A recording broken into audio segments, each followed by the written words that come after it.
காங்கேயம் முத்துவின் ஒரிஜினல் வின்னசஸ் பிராண்ட் அரிசிகள் தரத்திலும் சுவையிலும் என்றும் நம்பர் 1.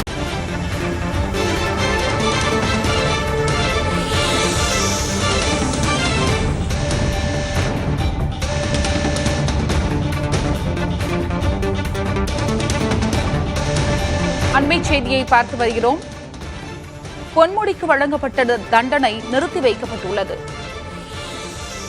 சொத்து குவிப்பு வழக்கில் முன்னாள் அமைச்சர் பொன்முடி மீதான சிறை தண்டனை நிறுத்தி வைக்கப்பட்டுள்ளது. அண்மை செய்தியாக பார்த்து வருகிறோம்.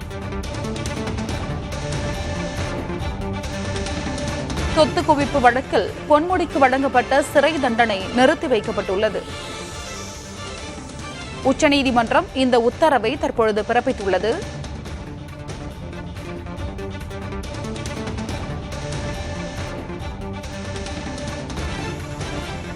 பொன்முடியின் மேல்முறையீட்டு வழக்கில் சிறை தண்டனையை நிறுத்தி வைத்து உச்சநீதிமன்றம் உத்தரவு பிறப்பித்துள்ளது.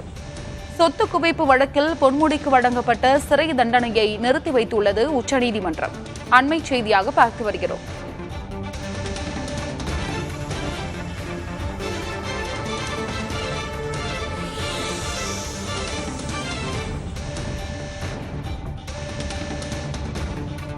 விவரங்களை வழங்குவதற்காக செய்தியாளர் நிரஞ்சன் இணைப்பில் இருக்கிறார். நிரஞ்சன், பொன்முடிக்கு வழங்கப்பட்ட தண்டனையை உச்சநீதிமன்றம் தற்பொழுது நிறுத்தி வைத்துள்ளது. இதற்கு என்ன காரணம்? முக்கியமாக இன்றைய தினம் உச்சநீதிமன்ற நீதிபதி அவ்யா ஏஓகா தலைமையிலான அமர்வு முன்புதான் பொன்முடி மற்றும் அவரது மனைவி தாக்கல் செய்த மனு மீதான விசாரணை நடைபெற்றது. இதில் பொன்முடி சார்பில் ஆஜரான மூத்த வழக்கறிஞர் அபிஷேக் மனு சிங்வி முதலில் இந்த வழக்கின், அதாவது இவர் எந்த வழக்கில் குற்றவாளி என தீர்ப்பு வந்திருக்கிறதோ அந்த வழக்கின் மெயின்டெனபிலிட்டியை பார்க்க வேண்டியது இருக்கிறது. அதன் காரணமாக இந்த வழக்கில் குற்றவாளி என்று வழங்கப்பட்டிருக்கக்கூடிய அந்த தீர்ப்பை நிறுத்தி வைத்துவிட்டு விசாரணையை நடத்த வேண்டும் என்ற ஒரு கோரிக்கை என்பது முன்வைக்கப்பட்டது. வாத பிரதிவாதங்கள் என்பது இரண்டு தரப்பிலுமே வைக்கப்பட்டது. இந்த தீர்ப்பில், இந்த தற்பொழுது வந்திருக்கக்கூடிய உத்தரவில் குற்றவாளி என்று அறிவிக்கப்பட்ட அந்த ஒரு போர்ஷன் அப்படின்றது நிறுத்தி வைக்கப்பட்டிருக்கிறது. சொத்து குவிப்பு வழக்கில் முன்னாள் அமைச்சர் பொன்முடியை குற்றவாளி என தீர்ப்பளித்த அந்த குறிப்பிட்ட தீர்ப்பை நிறுத்தி வைத்திருக்கிறது. அந்த வார்த்தை ரொம்பவும் முக்கியம். நிறுத்தி வைக்கப்பட்டிருக்கிறது என்பதுதான் மிகவும் முக்கியம். அதன் காரணமாக எழுந்திருக்கக்கூடிய கேள்வி, இவருக்கு மீண்டும் அந்த சட்டமன்ற உறுப்பினர் பொறுப்பு என்பது மீண்டும் வழங்கப்படுகிறதா, அது மட்டும் இல்லாமல் மீண்டும் அவர் அமைச்சராகிறாரா என்ற கேள்வி எல்லாம் எழுந்திருக்கிறது. சட்ட ரீதியிலான சிக்கல்கள் இருக்கக்கூடிய கேள்விதான். பட் நம்ம உடனடியாக வழக்கறிஞர்கள்ட்ட கூப்பிட்டு கேட்டோம். அவங்க என்ன சொல்றாங்கன்னா 100% அவருக்கான வாய்ப்பு இருக்குது. பொன்முடி மீண்டும் சட்டமன்ற உறுப்பினராக கன்சிடர் செய்யப்படுவதற்கான வாய்ப்பு அதிகமாக இருக்கிறது என்ற விஷயத்தை சொல்லியிருக்கிறார்கள். மேலும் இந்த விவகாரத்தில் ஏதேனும் மேலதிக உத்தரவுகள் வேண்டும் என்றால் மீண்டும் நீதிமன்றத்தை நாடுவதற்கு பொன்முடி தரப்பு மற்றும் எதிர்த்தரப்புக்கு என்று இரண்டு தரப்பிற்குமே உச்சநீதிமன்றம் அனுமதியும் வழங்கி இருக்கிறார்கள். குறிப்பாக என்ன விஷயம் அப்படின்னு பார்த்தா, பொன்முடி விவகாரத்தில் அந்த 3 வருட தண்டனையை ரத்து செய்யல, நிறுத்திதான் வச்சிருக்காங்க. சோ ரத்து செய்யணும்னு கேட்கணும்னா நீங்க தனிப்பட்ட முறையில் மீண்டும் வரலாம் அப்படின்ற ஒரு விஷயம் சொல்லப்பட்டிருக்குது. மோரோவர் ஏற்கனவே அவர் பெயில்ல தான் இருக்கிறாரு. அதாவது தண்டனை மேல்முறையீடு செய்வதற்கான ஒரு கால அவகாசம் அப்படின்றது நீதிமன்றம் ஏற்கனவே கீழமை நீதிமன்றம் வழங்கி இருந்ததன் காரணமாக அவர் பெயில்ல தான் இருக்கிறாரு. சோ அதுக்காக நாங்க மேற்கொண்டு தனிப்பட்ட உத்தரவு எதையும் பிறப்பிக்க விரும்பல அப்படின்றதையும் சொல்லி வச்சிருக்கிறாங்க. சோ பொன்முடியுடைய அந்த 3 வருட தண்டனை அப்படின்றது நிறுத்தி வைக்கப்பட்டிருக்குது உச்சநீதிமன்றத்தால. மிக முக்கியமான ஒரு மூமெண்டா இதை நம்ம பார்க்க வேண்டியதா இருக்கு. நிரஞ்சன், தற்பொழுது தண்டனை நிறுத்தி வைக்கப்பட்டுள்ளது. மீண்டும் எப்போது இந்த வழக்கின் விசாரணை தொடரும்? தற்போதைக்கு 1 மாத காலம் அவகாசம் என்பது இவர்களுக்கு, அதாவது மீண்டும் அந்த பழைய வழக்கு என்பது தொடர்வதற்கான அவகாசம் என்பது வழங்கப்பட்டிருக்கிறது. டேட் அப்படின்றது எதுவும் ஸ்பெசிஃபைடா இன்னைக்கு ஒரு குறிப்பிட்ட தேதி என்பது மாதிரியான எதுவும் கொடுக்கப்படவில்லை. வழக்கின் விவகாரம் என்பது மற்ற இன்னும் நிறைய விஷயங்கள் இது இருக்கிறது. கோர்ட்டுடைய மெயின்டெனபிலிட்டி சரியான முறையில் இருந்திருக்கிறதா, சாட்சியங்கள் சரியாக விசாரிக்கப்பட்டார்களா, ஆதாரங்கள் எல்லாம் சரியாக திரட்டப்பட்டதா, இப்படின்னு நிறைய விஷயங்கள் ஒரு ஐஏவாகவோ அல்லது இடைக்கால மறுவாகவோ அல்லது ஒரு எஸ்எல்பி ஆகவோ நிறைய வழக்குகள் பெண்டிங்ல இருக்கும். சோ அது எல்லாமே சேர்த்து விசாரிக்கப்படும் அப்படின்றத நம்ம புரிஞ்சுக்க வேண்டியது இருக்கிறதுனால குறிப்பிட்ட தேதி எதுவும் சொல்லப்படவில்லை. அருணா, இது தற்பொழுது நிறுத்தி வைக்கப்பட்டுள்ளது. அப்படி என்றால் அவர் மீண்டும் அமைச்சராக முடியுமா?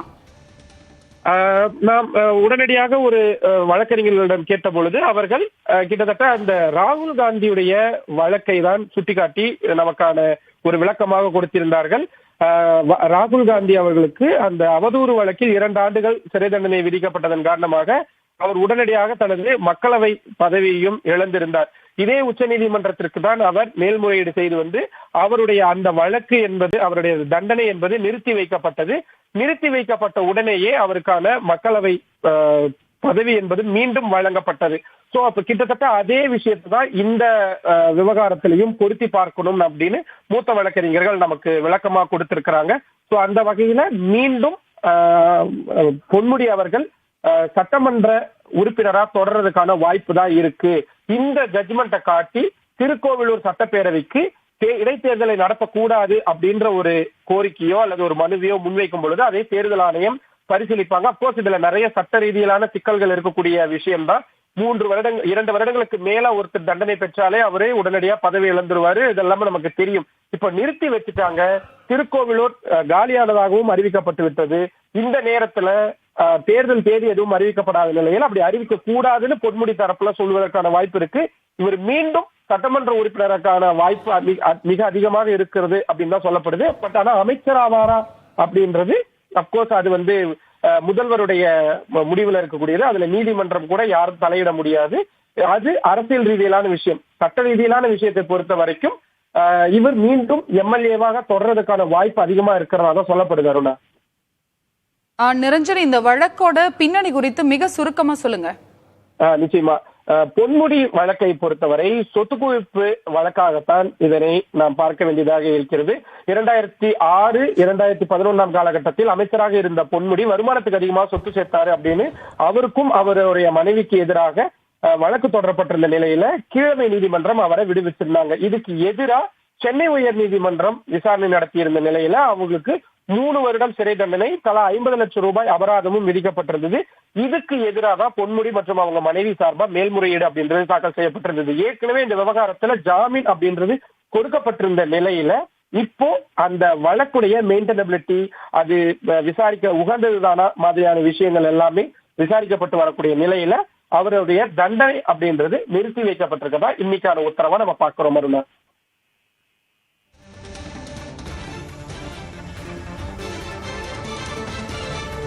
தற்போதைய தகவலுக்கு நன்றி நிரஞ்சன். சொத்து குவிப்பு வழக்கில் பொன்முடிக்கு வழங்கப்பட்ட சிறை தண்டனை நிறுத்தி வைக்கப்பட்டுள்ளது. சிறை தண்டனையை எதிர்த்து முன்னாள் அமைச்சர் பொன்முடி தொடர்ந்த மேல்முறையீட்டு வழக்கில் இந்த உத்தரவு பிறப்பிக்கப்பட்டுள்ளது.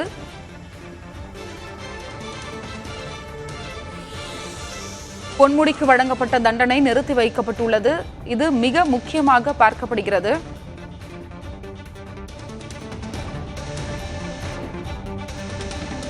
சொத்து குவிப்பு வழக்கில் உயர்கல்வித்துறை அமைச்சர் பொன்முடி மற்றும் அவரது மனைவி விசாலாட்சிக்கு வழங்கப்பட்ட தண்டனை நிறுத்தி வைக்கப்பட்டுள்ளது.